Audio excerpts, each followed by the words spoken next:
When you think about the Internet of Things, is really to think about anything, or if you're thinking about equipment finance, any asset and all of the information that can be gathered by those assets or things and really used to inform financing decisions, how those assets are being used. So there's just millions of amounts of data. It ties into the whole big data story that can be transmitted back to the parent, be it a manufacturer, a financing organization, to really determine how that can be used to finance equipment. And that's the link. How do you take all of the data that you have on how the assets you're financing are being used, and then tie that into how you're financing solutions for your customers? The Internet of Things really helps drive a tighter partnership and relationship between the financing company and their end customer.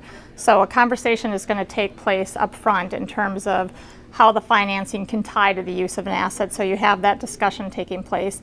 And then as you work with the customer over time and understand how they're using it, just by the nature of that, having that information, the customer feels like you have a better understanding of how they're doing business with you, how you're using the asset that they're financing.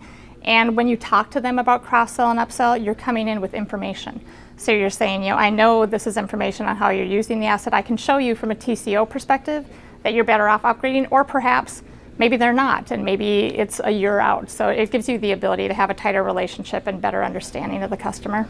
I think the IoT tied in with the association and the industry as a whole is a perfect match, because equipment finance companies have always been specialists in the assets that they're financing. They know everything about them. Well, now you have all of this data that you know even more, and it just makes you be a better partner to your customer.